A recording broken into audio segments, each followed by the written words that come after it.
first of all, welcome to Swansea. Welcome to Swansea Physics. So I am the co-head of the physics department. My name is Prem Kumar. I'm one of the organizers of this event along with Dr. Sarah Roberts.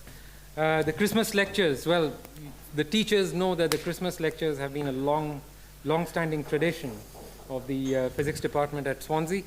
In fact, our previous head of department, Mike Charlton, tells me that the history of the physics lectures goes back to the 1970s. And so it's been a really long-standing tradition, one of those things that the last couple of years, they were missed for obvious reasons. And so it's great to restart these lectures again. And it's great to see all school students here, all waiting and inspired, ready to get inspired. And with all the physics that you're going to hear about in these couple of hours. And I should mention that these physics lectures have been sponsored this year by the Institute of Physics Wales and the Learned Society of Wales. The whole idea of these lectures, like I said, is to inspire young people to get interested into physics and into curiosity-driven science. And almost it's arguably one of the subjects that actually is most curiosity-driven and really gets into the nuts and bolts of questions about the universe is particle physics. It's one of those subjects that really grapples with fundamental science at the most nuts and bolts kind of level. And today we have Dr. Sam Gregson, who is a particle physicist. He got his PhD at Cambridge and was part of the LHC-B collaboration. And if that doesn't mean much to you, LHC stands for the Large Hadron Collider. How many people have heard of the Large Hadron Collider? Pretty much everyone. Does anyone know what B stands for in LHC-B? Okay, fine. Maybe Sam will tell you about that as we go on. But Sam's been involved with Swansea Physics for a few years. He's been presenting some really stupendous lectures, and they leave you awestruck. And so at the end of the lectures, you should make sure that you ask tons of questions. Obviously, you'll be involved in the lectures heavily. As you can already see, it's going to be very interactive. But make sure you ask questions. The whole point of these lectures is to get you guys, all the young students here, to ask questions, right? And you guys ask the best questions, and there are no silly questions. So without further ado, we have Sam Gregson, the self-styled bad boy of physics. Thank you, Prem. I appreciate it. Right, so we've got about 38 connected. That is fantastic. Leave that tab open on your phones. We're going to do a little bit of talking first, and then we will be coming back to using that very, very quickly. So, as Prem said, my name is Dr. Sam Gregson. I'm a high-energy particle physicist from the University of Cambridge and the Large Hadron Collider. And we've seen that a lot of you know about the Large Hadron Collider. And today we're going to be talking about fundamental particles, particle physics, and particle physics experiments. So, from your high school science, you probably know that the whole universe is made up of atoms, exactly right. Protons and neutrons in a central nucleus with electrons whizzing around the outside. But that raises another question for us particle physicists. What are these made of? Are they made of something smaller underneath? That's the question that a particle physicist seeks to answer by smashing particles together and seeing those little pieces that are underneath. So, when we wanted to work out what the fundamental blocks of the universe were, we came up with this experiment, the Large Hadron Collider. It's a 27-kilometer long tunnel under the Franco-Swiss border, which smashes protons together at nearly the speed of light. So one coming anti-clockwise, one coming clockwise, and they smash together. Now, before we can start learning about this thing, you're going to turn the damn thing on, right? This is going to be your first job today. It's going to be to power up this amazing experiment. So if we go back to our lovely setup where everyone is connected, you have your first job of the day, if I open this up, is going to be to turn this damn thing on. So,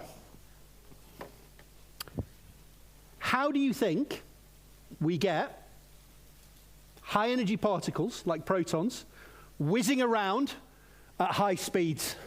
Anyone? You've fallen in the trap. It's the other one. Anyone else? Yes. All right. Anyone else have a guess how we get charged particles whizzing around at nearly the speed of light?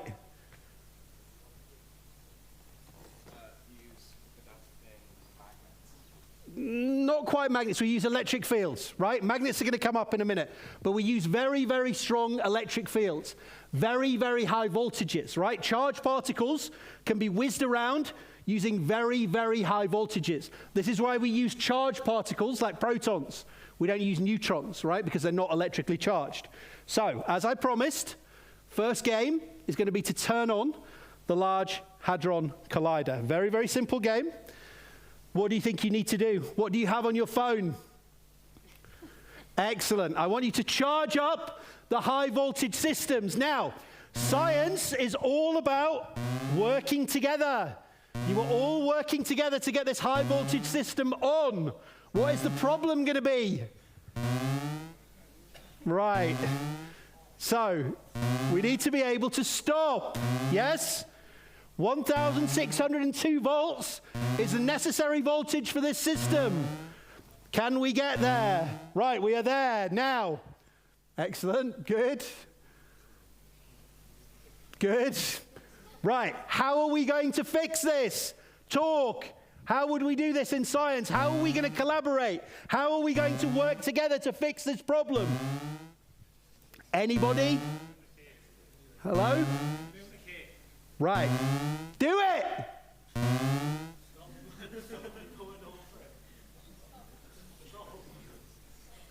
You can talk louder than that, I'm sure. You were talking louder before we started.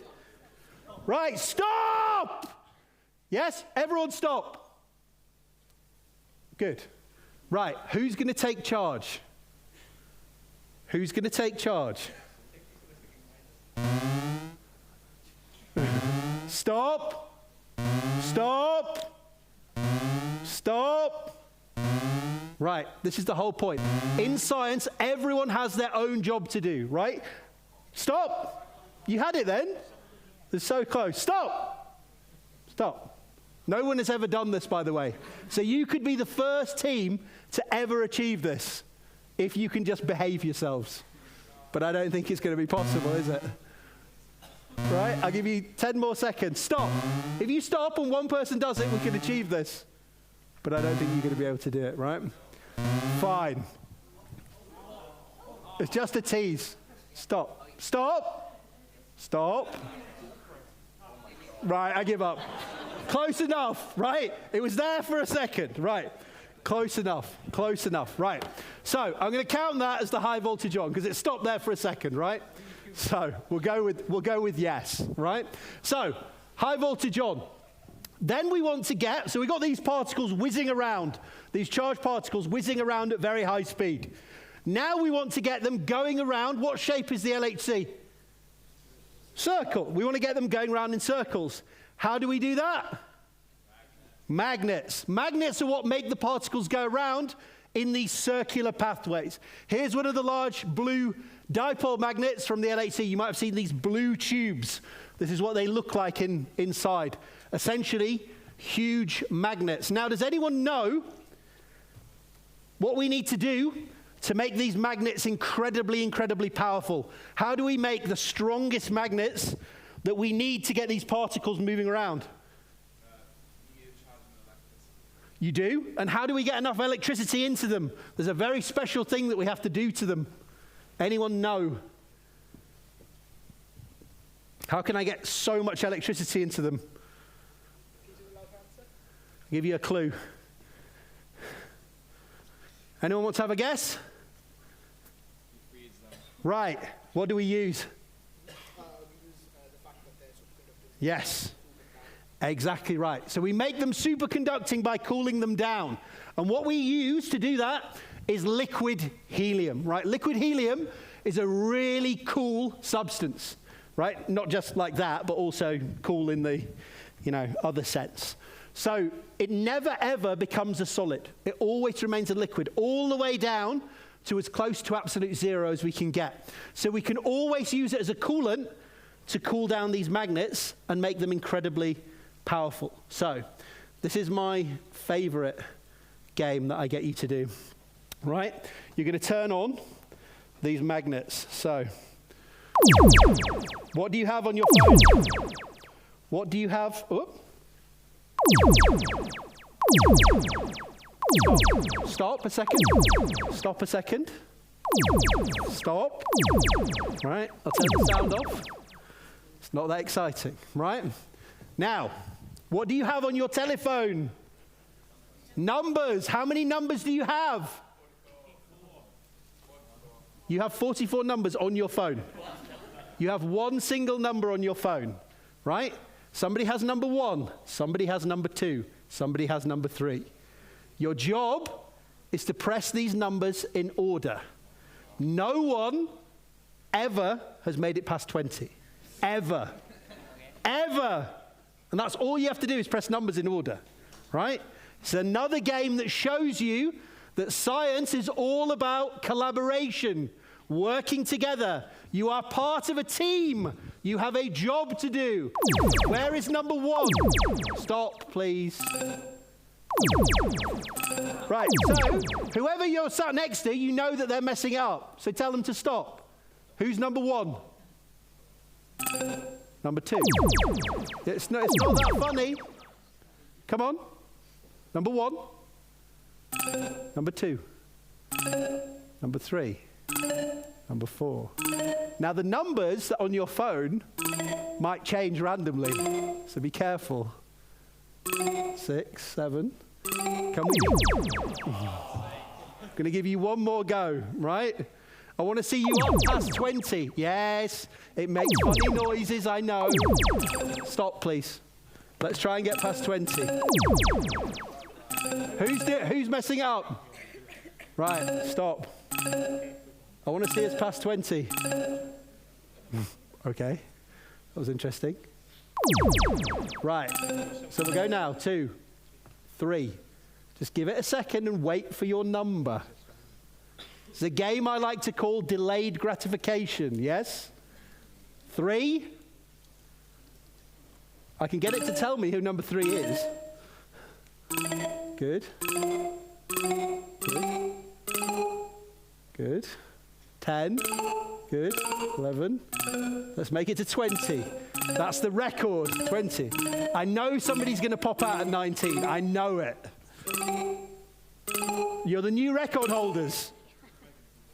Can we make it to the end? No way. No. Right, 24. New record, right?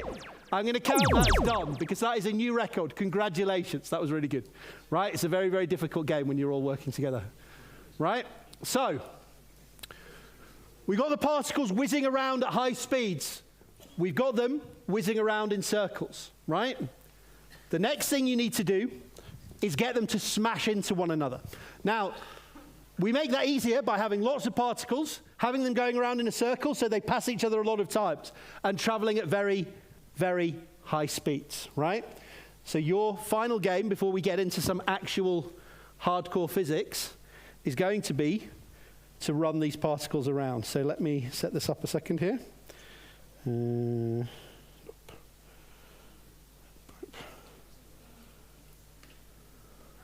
stop that 1 second.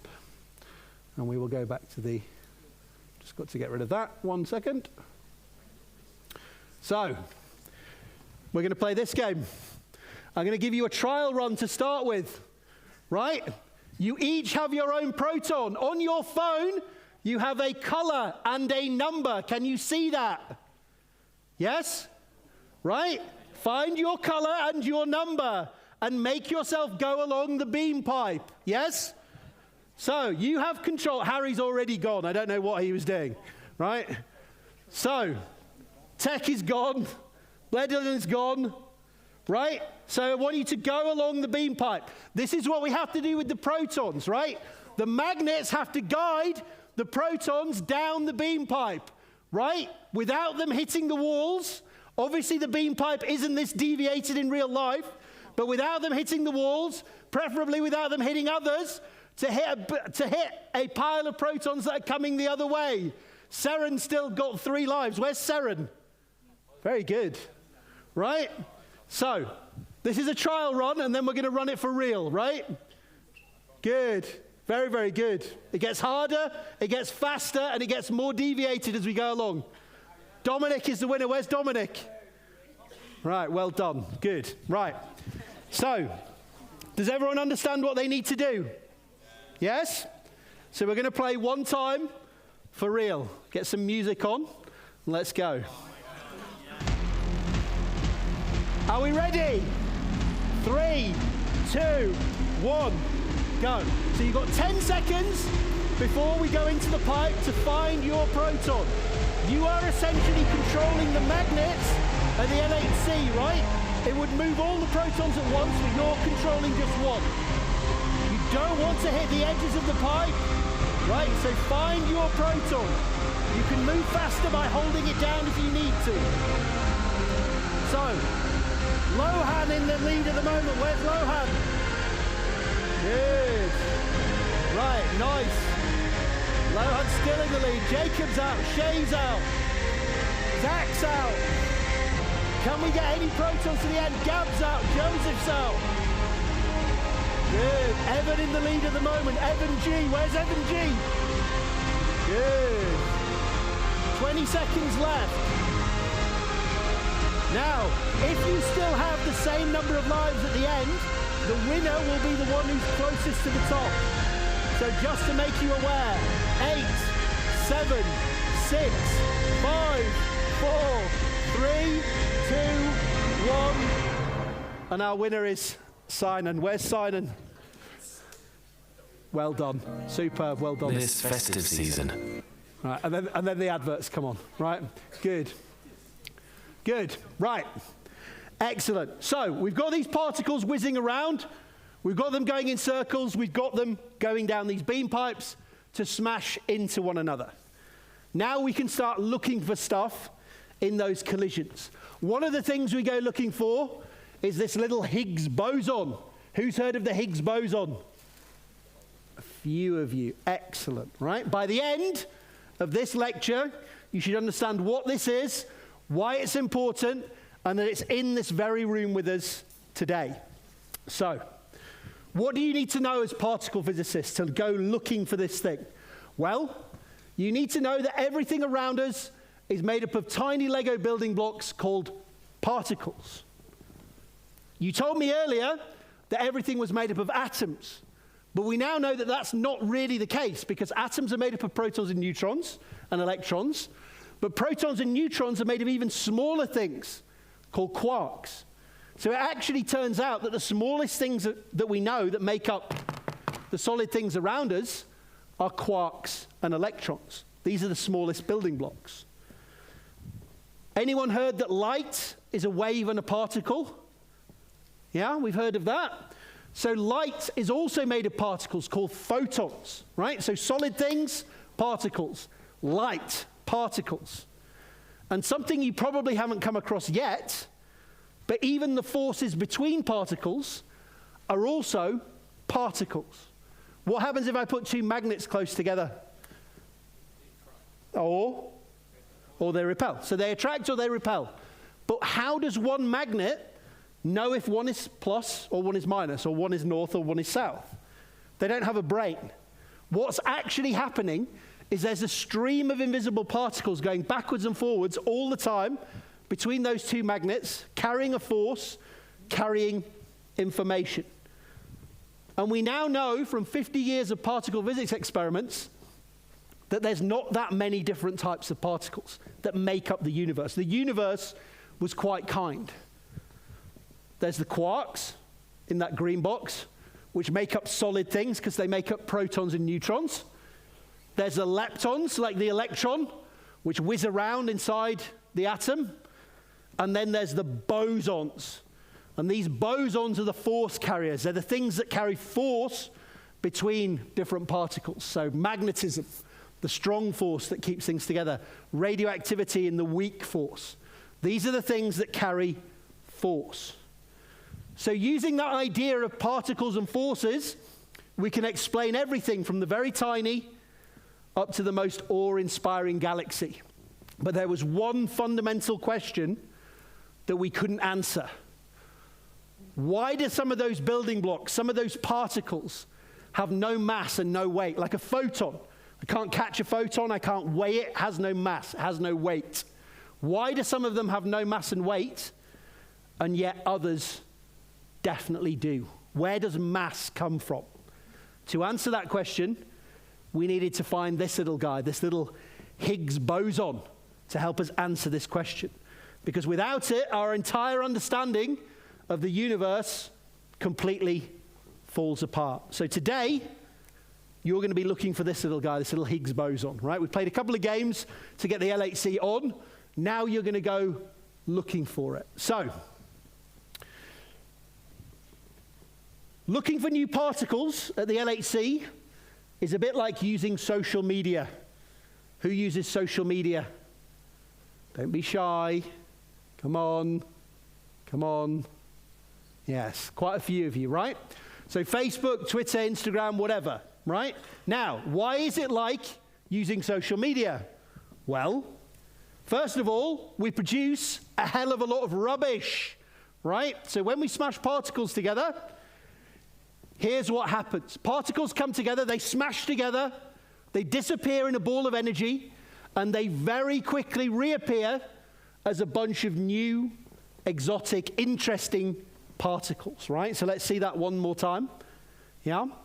So when we smash particles together, they come in, they smash together, their energy is transferred into creating loads of rotten rubbish, right? And what we have to do, yes, some of these slides are a little bit out of date, right? So what we have to do is kind of act like the filter, right? We act like the hashtag, which takes all of these collisions, all of these tweets, all of this information, and filters it down. So on Twitter, you might use a hashtag. On somewhere else, you might use some kind of search term to filter all of that rotten rubbish and only look for the interesting stuff that we want to keep. Now, again, slide's a little bit out of date. How do we go looking for this little Higgs boson that we're interested in? Well, we know that this little Higgs boson likes to hide in particle collisions that produce leptons, electrons and muons in particular. So if we can produce lots of electrons and muons in collisions, then we might be able to find these little Higgs bosons. So here's an example of the kind of thing that's going on. The particles come in, they smash together, they produce all of this yellow rotten rubbish, and every now and again they produce these beautiful lepton tracks, green or red, that show you that one of these little Higgs bosons might be hiding inside. So, I'm going to split you into two teams. You're going to do a little bit of a competition. Yes? First of all, Team Atlas. So anyone to the right of the middle, roughly there, you can decide which side you want to be on. Everyone to the right of this line is going to be on Team Atlas. Give me a cheer, Team Atlas. Yeah. Come on, we can do a lot better than that. I know we're teenagers. Team Atlas, give me a cheer. Yeah. Good. That's what I like to see. Good. Come in late, but bring the energy. That's it. Right? And on the left, you are on Team CMS. Give me a cheer, Team CMS. Yeah. Come on, we can do better one more time. Yeah. Good. Right. So, Atlas and CMS were the two experiments at the Large Hadron Collider that were looking for this little particle, this little Higgs boson, which we thought might help us with this problem with mass. Here is a picture of the Atlas experiment, right? It's a huge cylinder of steel and electronics. There's a chap at the bottom here for scale, yeah? 6 foot tall guy. He's over 10 meters wide, weighs over 100 tons of steel and electronics, right? Particles come in to the plane of the board, out of the board, smash together. All of that rotten rubbish we saw hits the sides of the detector. And the detector essentially takes pictures of all of that rubbish that comes out to decide what's in it and see if anything new is in there that we haven't seen before, right? Here's an example of one of the pictures that they make. So again, we see a collision in the center. All of this rotten yellow rubbish that we've seen before comes out. And now and again, these beautiful green and red tracks that tell us maybe one of those little Higgs bosons was produced in this particle collision.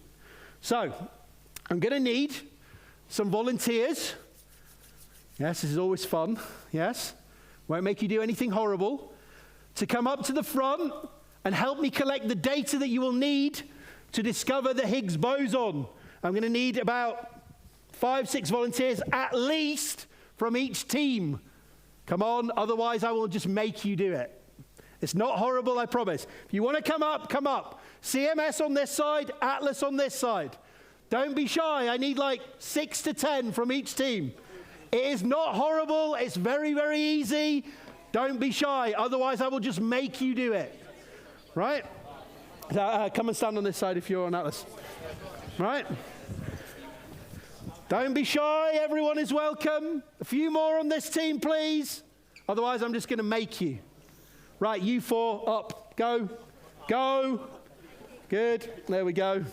Couple on the end, up, up, both of you, up, up, up.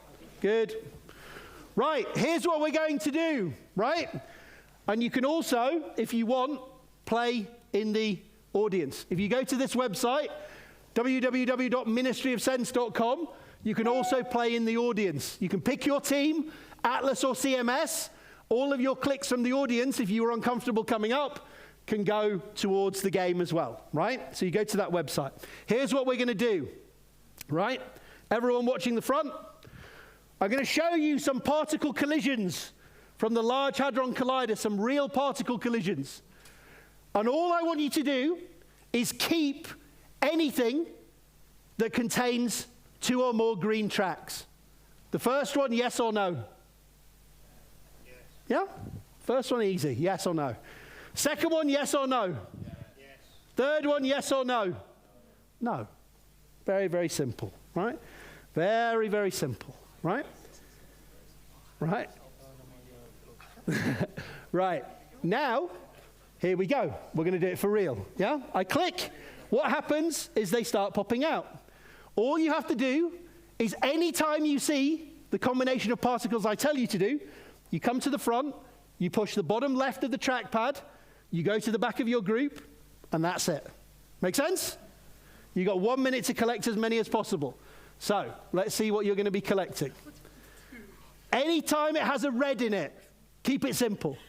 Anytime any red, you see red, you click the bottom left of the pad, you go to the back. Make sense? Right.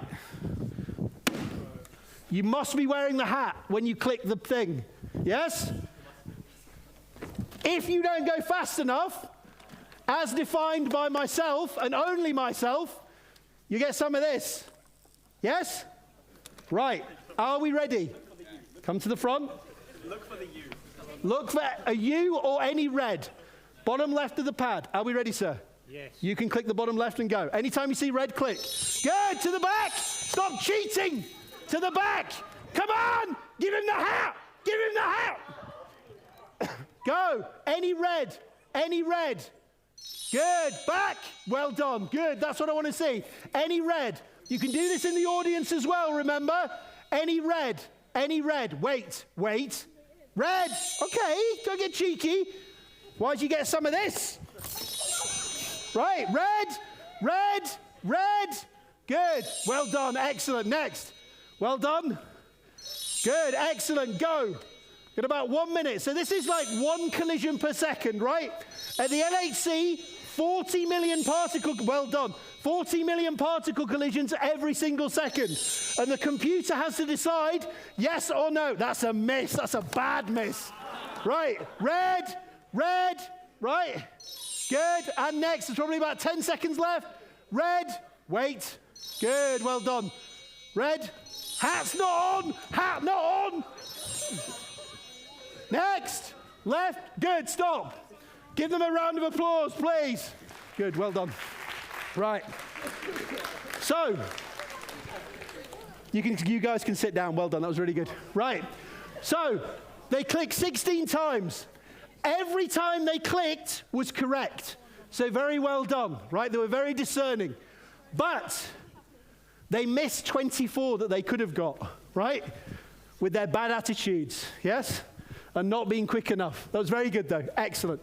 40% efficiency, right? So remember, at the LHC, that was 1 collision a second. It's already difficult. At the LHC, 40 million or more now collisions every single second. And the computer has to decide, keep, throw, keep, throw, keep, throw, depending on whether it keeps or contains anything interesting. Right? So 40%, not bad. Right, you guys, up you come. Hats. Good. Yours is a little bit more difficult because you've already seen what's happening. 2 or more reds. Make sense? You see 2 reds, you click. There can be a load of other rubbish in there, but it has to have at least 2 reds. Are we ready, sir? Yeah. 3, 2, 1, and go. 2 reds, we click. Good. Very good start. Right, off we go. Wait, wait, wait. Good, go. Mess it up so I can spray this gun at you. Good. Good. This is very leaky. Oh! Right, go. To be fair, he did quite well against that. I'll get him later. Right. Good. Well done. Keep going. Pass the hat. Don't smash my computer, please. Good. 2 or more reds. Well done. And next. Good. Good. Well done. That was a hard one. Good. Probably about 20 seconds left. 2 reds. 2 reds. Well done. And next. 2 reds. Well done. Excellent. Well done. And again, 2 reds. Good. 2 reds. Excellent. Doing really, really well. Probably about 10 seconds left, if that. Good. Well done. Stop. Very, very good. Give them a big round of applause. Well done. You guys can sit down. Well done. Well done. Really, really good.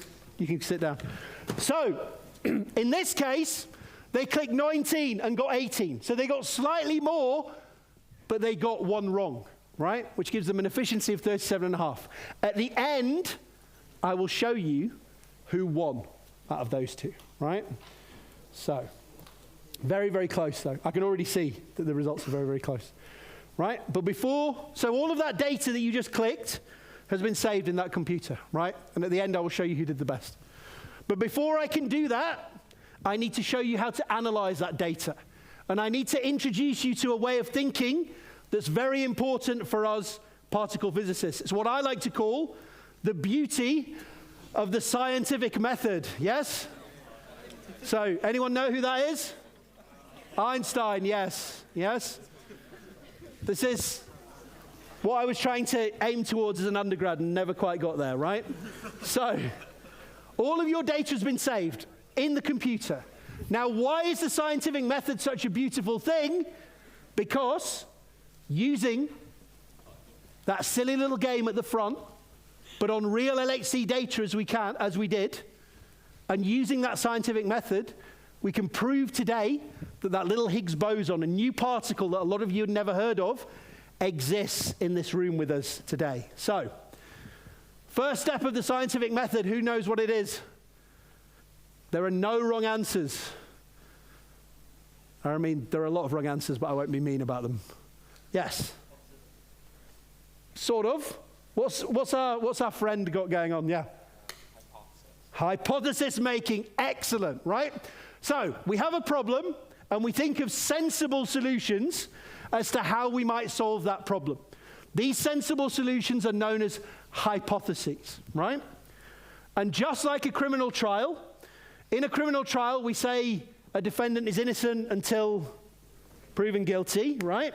A hypothesis, we don't assume it's correct until we can prove it with enough reason, enough evidence. So, we remember earlier, I said that I have a hypothesis that there's a new particle in this room with us today that tells us why other particles get their mass. First question. What should your first question be? Yeah, why? Prove it, right? Now, first of all, who thinks it's not that important to understand where mass comes from? Who's not that bothered? Good, there's always one, right? I'm going to show you why it's very important to understand where mass comes from.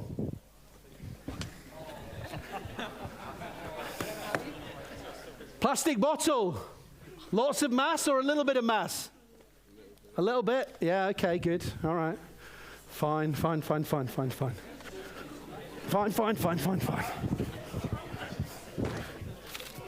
What about these? Little bit of mass or a lot of mass? Little bit of mass? Yeah, okay, fine. All right. What about this?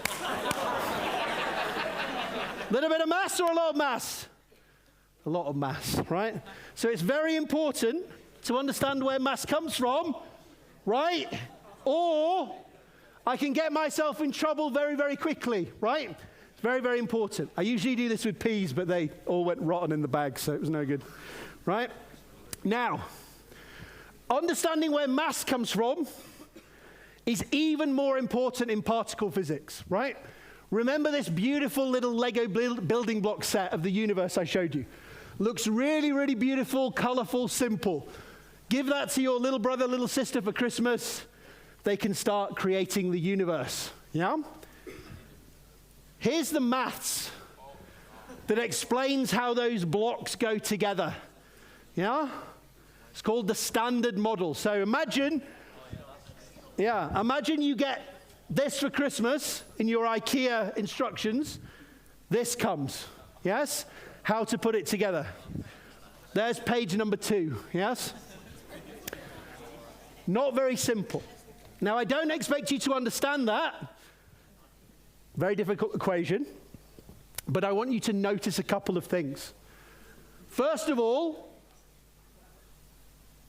of human knowledge of huge ideas about physics is contained in these red boxes. So this red box contains all our understanding of anything to do with nuclear stuff, radiation.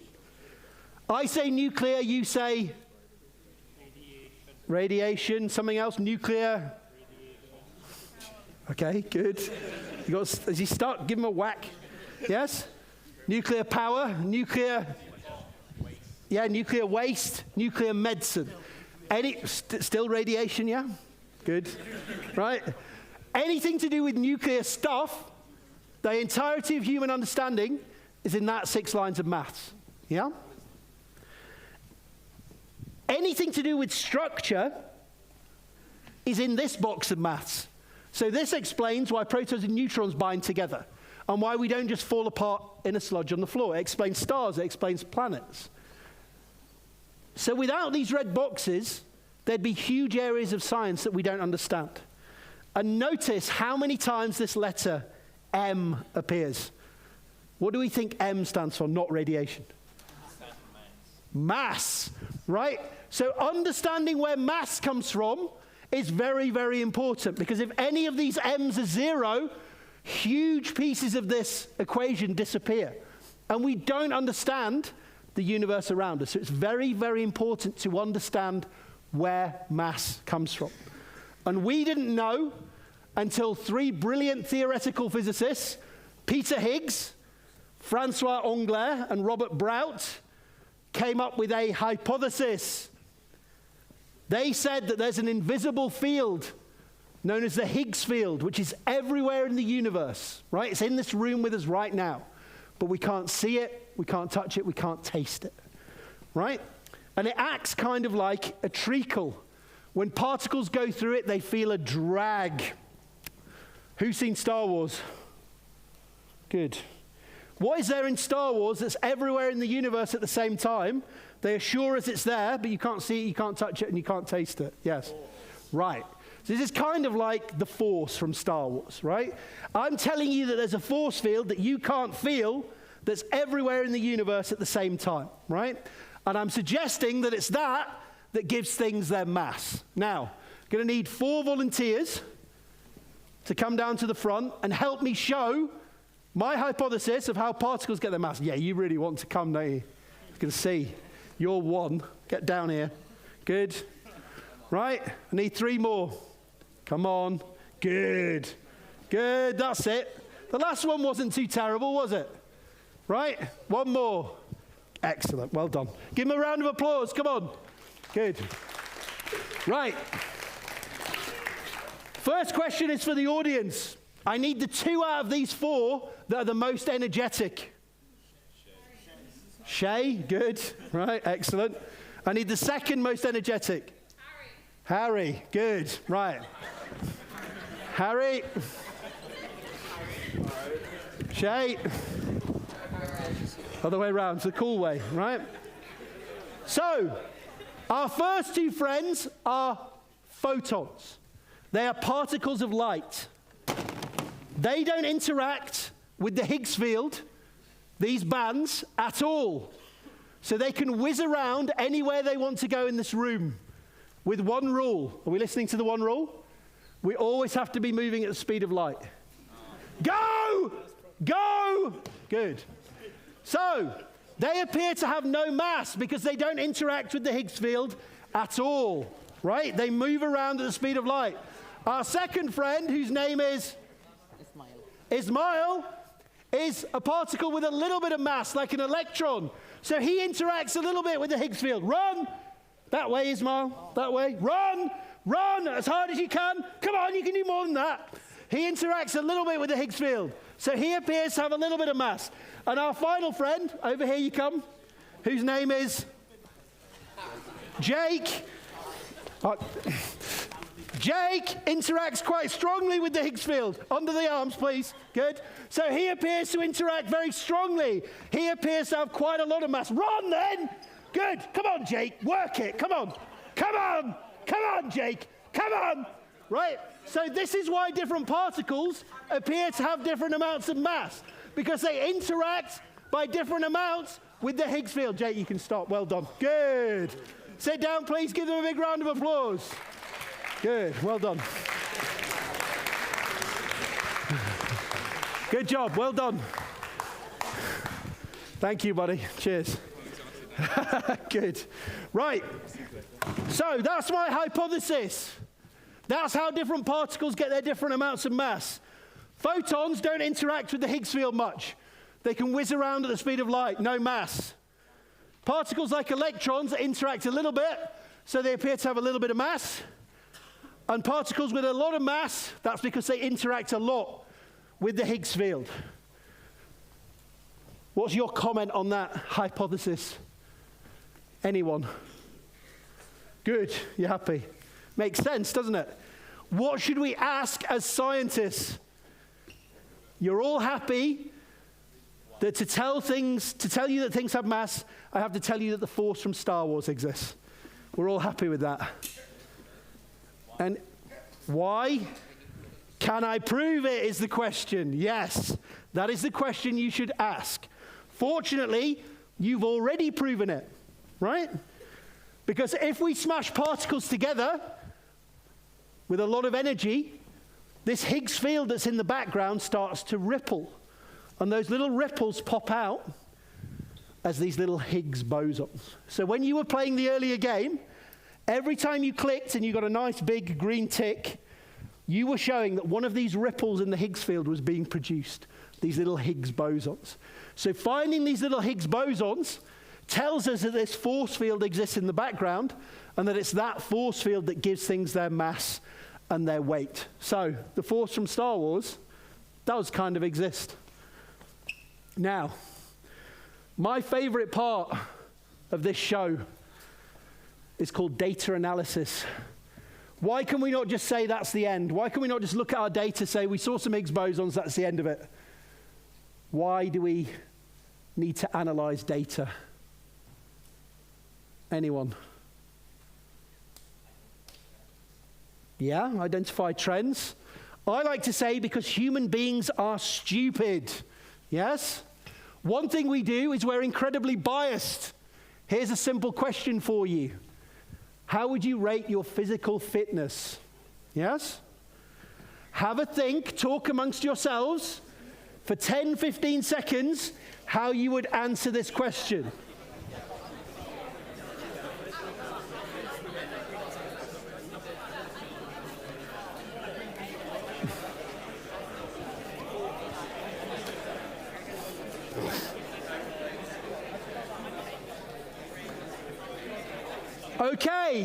Okay.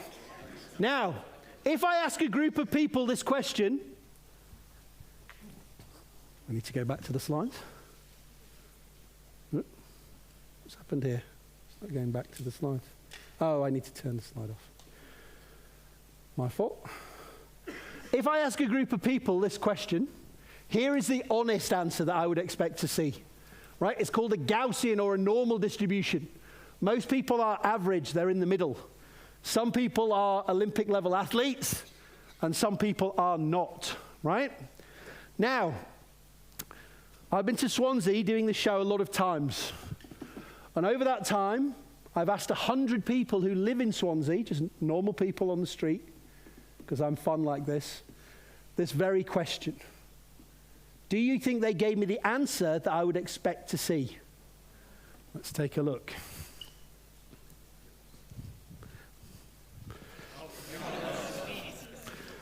Now, is everyone in Swansea an Olympic level super athlete? No, right? So the point here is human beings are extremely biased, right? This is the overconfidence cognitive bias, right? We want to think that we're really good at stuff, even if we're not, right? It's not a bad thing to be confident in your abilities, right? But there are lots of these biases that we suffer from that help us get to answers quickly, but not necessarily correctly. And we need to consider them in science.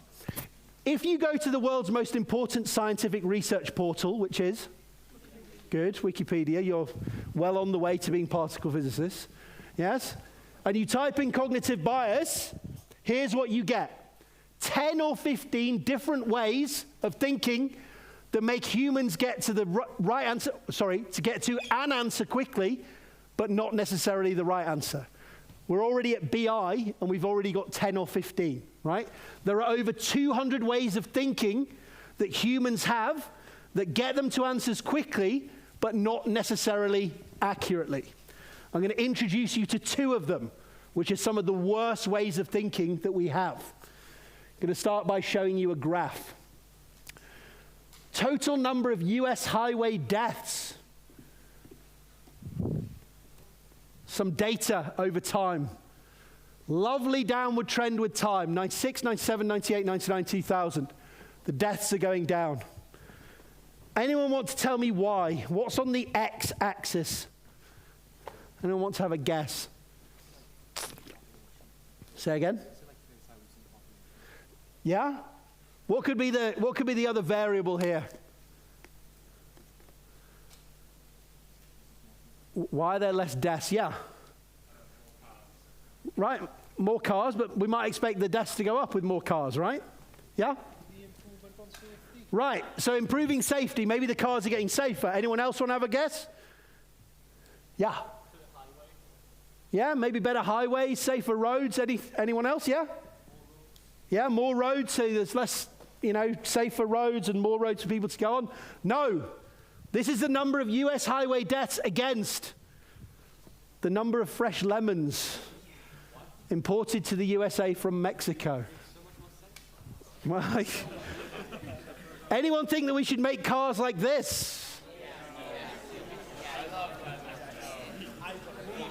That's the new Citroen.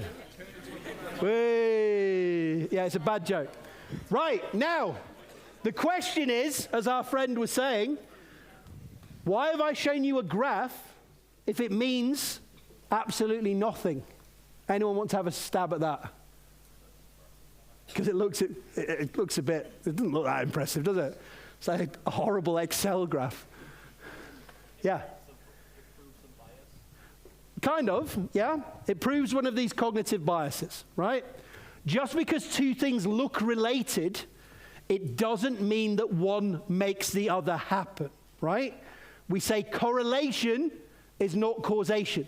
Just because two things follow a pattern, it doesn't mean that one makes the other happen.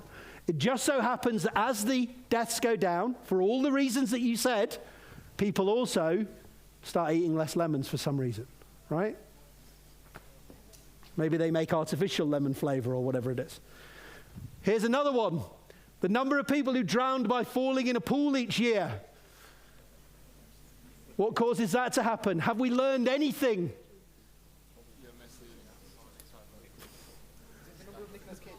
There is indeed. Well done.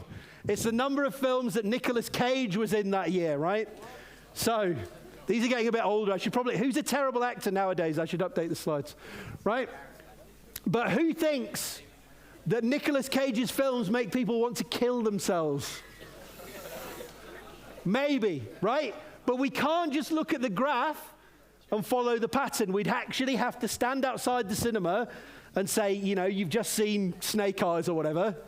How's your mental health now? Yes? We can't just look at the pattern and assume the causation. Here's one more with a prize on offer. Yes? There's a significant prize for this. But you have to be loud and you have to be quick. Yes? Can we do that? This is going to be one of the last things today. Spell ilk. Nice and loud. Nice and loud. Come on, everyone. One more time. Spell silk. One more time. One final time. What do cows drink? Good. Good. There has to be one. If there's not one, it doesn't work. Right? So most people saw what was going on. Our friend over here said milk. Do you want to tell us why you said milk? Don't be, so it's fine. They drink water, right? Sorry? That's the way to get out of it, but didn't go for that one, unfortunately. Right, baby cows drink milk. But usually cows drink water, right? This is the worst way of thinking that humans have.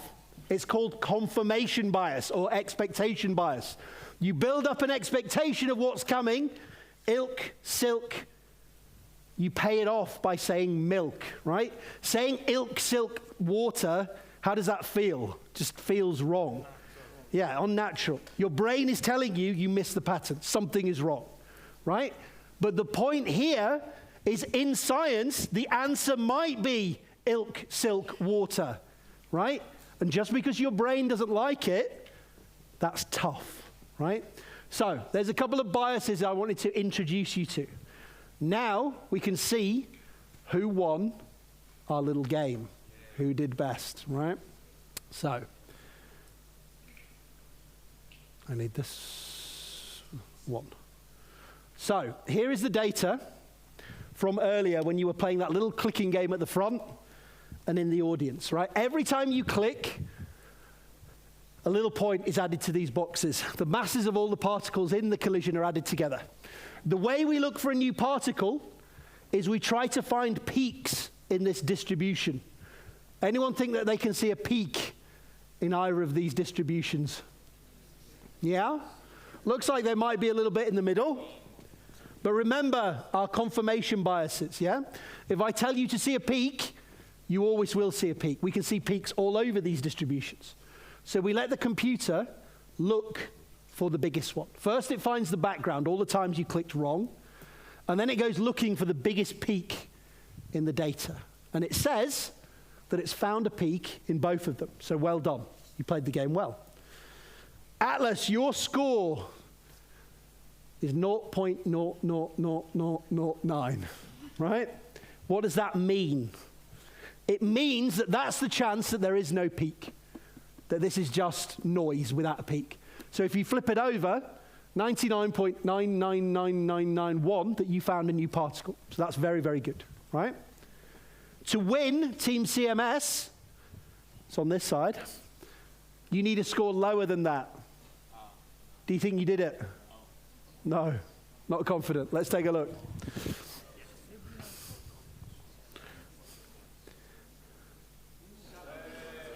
So our winners today, just our Team CMS. Give yourselves a big round of applause.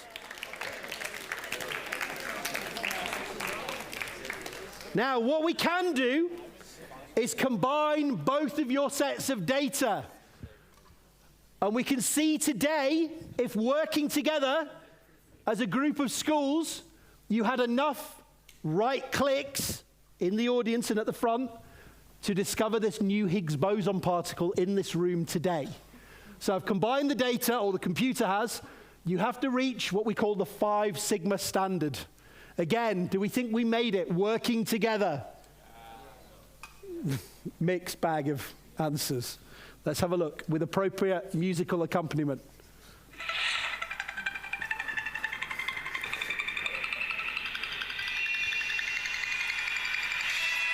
Just.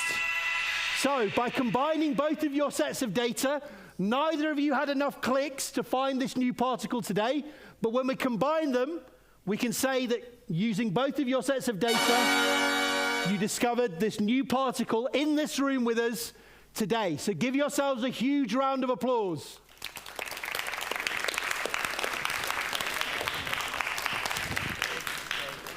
Right. Final demonstration today. So, because you have listened to me for nearly an hour, you now get to throw things at me. Yes? So, I've got some protons. Our friend's already got some. Open them. Try and not break the zip if you can, please. Right? Hand these protons out. You are going to get to throw them at me because we're going to make some particle collisions for real to finish.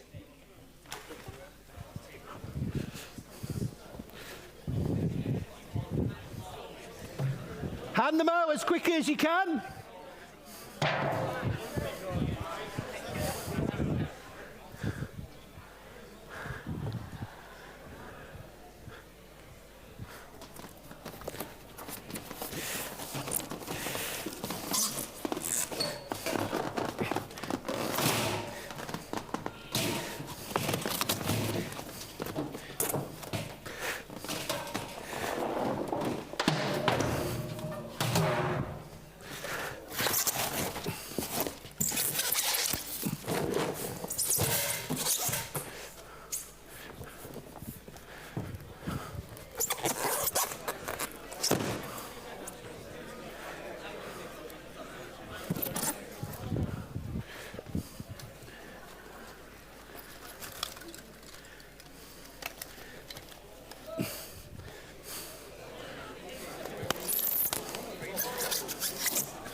Good.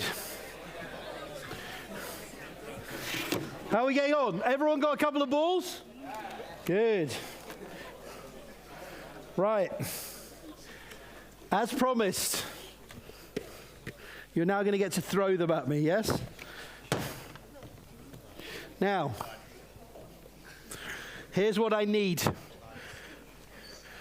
I want as many particle collisions in the heart of this detector, yes, as we can get. Understood? So 3 rules. As many collisions in the detector as we can get. Rule number 2. How many do you want? Right, rule number 2. You can throw them as many times as you want. You can pick them up, re-throw them, just like we do at the LHC. They go round and round, right?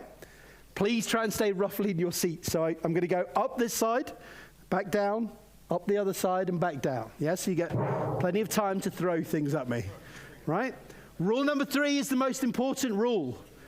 As few collisions in the middle of my face as possible. Yes?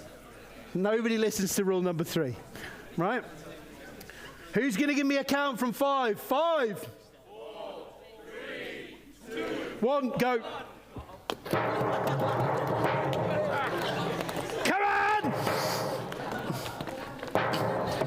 Not bad. As many in the bin as we can get. Come on, let's go. Nice, not bad, not bad, not bad. Keep going. Ow! That was definitely not at the bin. Ow! Ow! Good. Good. Ow! Ow! Come on then. Ow! Ow! Ow! Ow! Ow! Ow! Right, as many. Good. Many in the bin as we can get. Good. Good. Come on. We got a little more. Come on. Good. Right, good. Right, that's enough. Good. That is absolutely woeful. Right. But I know that wasn't the point. Right. All right, good. Thank you. Right. We're going to make a particle explosion for real, right? Now, to ensure that you don't die, what I need is everyone on the front row to pick up as many balls as they can find and just dump them into the bin for me, nice and quickly. Yeah, only take a second. Just as many balls as you can find and just dump them in the bin.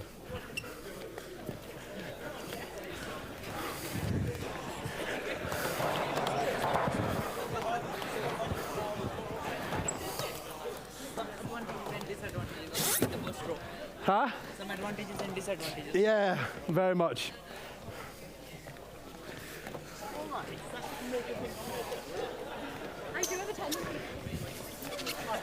Good.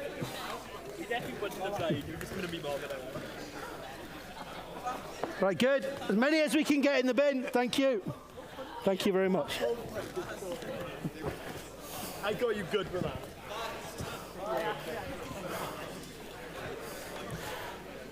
Yeah, that'll work. Right, that'll work. Good, thank you.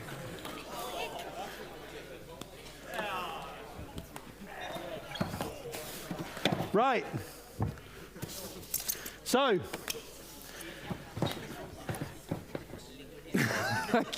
teacher's worse than the rest of them. Right. So, if you want to sit at the front, you can sit at the front.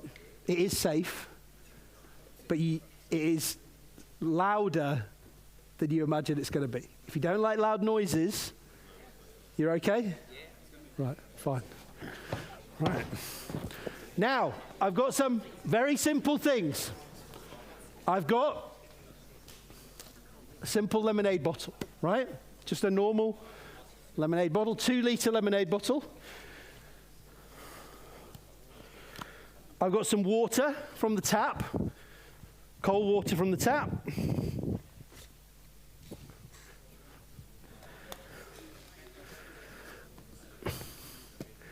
And I've got something that's a little bit more interesting. Some dry ice, right? So here's what we're going to do. We're going to take about 200 grams of the dry ice, and I'm going to put it into this lemonade bottle. Now, anyone want to tell me what dry ice is? Carbon dioxide. Well done. It is indeed frozen carbon dioxide. So usually we think of carbon dioxide as a gas that's in the air around us. People are getting very concerned with the levels of carbon dioxide for climate change, global warming. But here, it's solid, like it is on Mars, for example. Right? Anyone want to have a guess, or does anyone know at what temperature carbon dioxide becomes a solid like this? Anyone want to have a guess? Minus 196 would have my hand in the bottle. Minus 29 something doesn't exist. Anyone else want to have a guess? It's definitely minus. A bit higher than that, but we're in the right ballpark. So about minus 70, minus 80, right? So we're going to take about 200 grams of this and just siphon it into the bottle. If I grip it, it will burn. But if I just kind of coax it on my hands, it's not too bad. Right? So we're going to take about 200 grams of this and just cover the bottom of the bottle with dry ice. That's about right. Yeah? And put that to one side. I'm now going to take 500 mils of water from the cold tap. What's the temperature of water from the cold tap? Maybe in Wales it's 0, I don't know. Yeah, 15, 20, depending on the season, right? Maybe 10, depending on the season, right? I'm going to put it into here. What's going to happen to the carbon dioxide? It's going to expand, right? It's going to turn from a solid into a gas. What takes up more space, a gas or a solid? A gas, not a solid. Gas. What happens if I don't allow it to take up any more space by putting the lid on very, very tight? Right, it's going to go bang, right? So, this, as I have promised, will be extremely, extremely loud. If you don't like that, go to the back, leave, or forever hold your peace, yes? So, if you want to record it, you can. Works very nicely on slow-mo. So if you record on slow-mo, you can always speed it up later if you need to, right? So, 500 mils of cold water. If you can be nice and quiet, because it's very, very dangerous. Not for you, but for me, yes? Once I've got away, if you're quiet, you can hear what's actually going on with the bottle.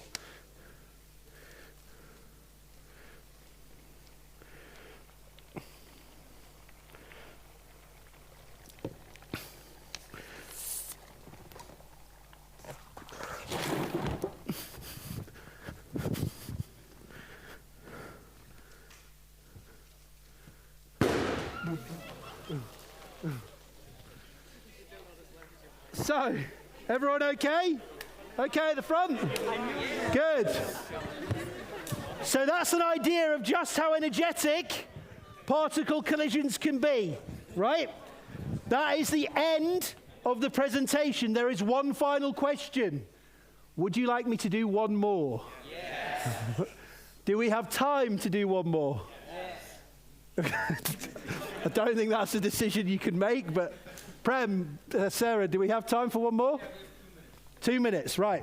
So if we have 2 minutes, what I need is anyone who wants to see another one to grab as many balls as they can and dump them in the bin. Nice and carefully, because the floor is now really wet.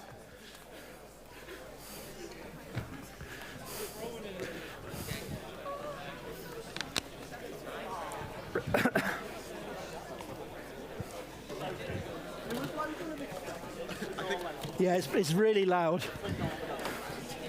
This is the ball, for anyone who wants to see.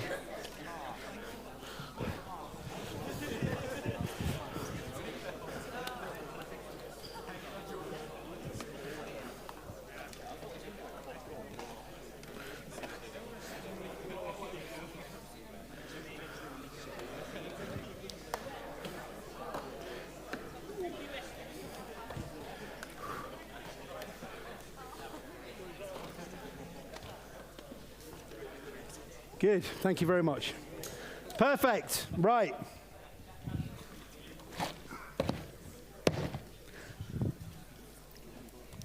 Just going to need to get a bit more water.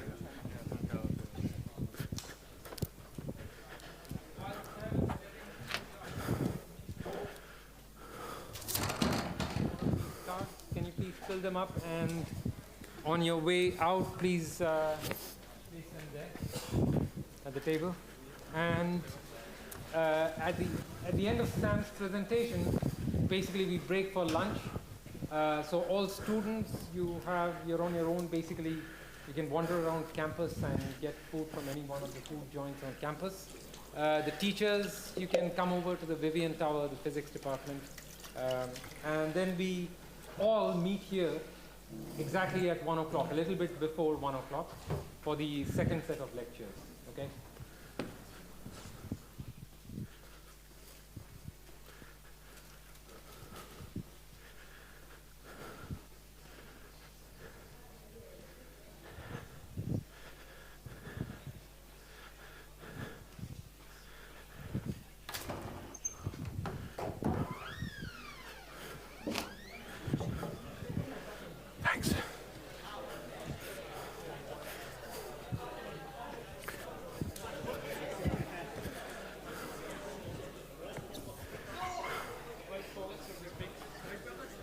Thank you.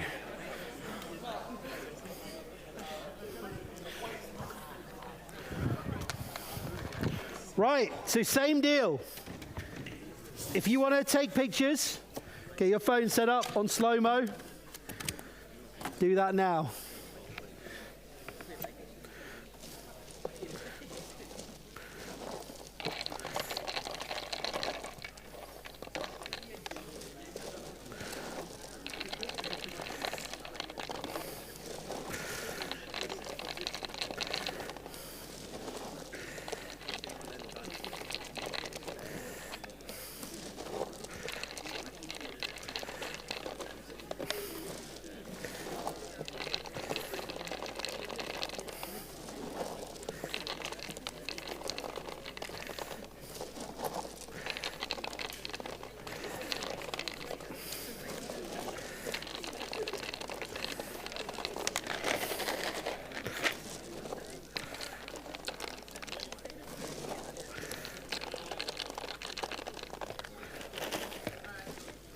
Right.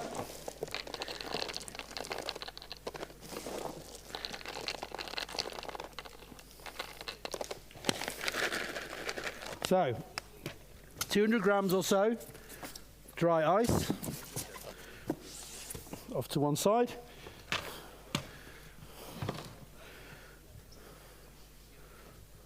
About 500 mils of cold water.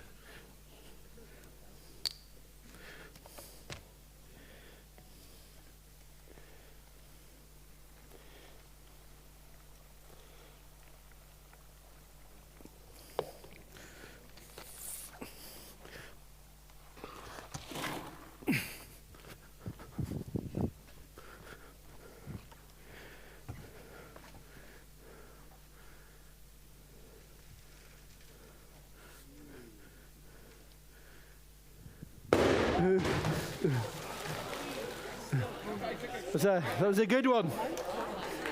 Woo.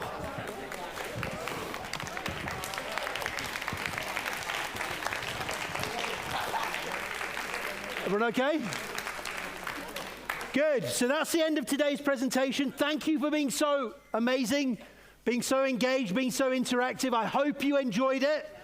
The serious message is just how important that scientific method, scientific thinking can be. You used it today in a simplified way to find a new particle, right? But we also thought about other things like road safety and Nicolas Cage films, yes? Working out how they affect people. Lots of different ways we can use this scientific method. So I encourage you, when you come to choosing options, to at least consider, you don't have to, taking a scientific subject. So I hope you enjoyed it. Thank you for coming, and have a wonderful rest of the day. Thank you.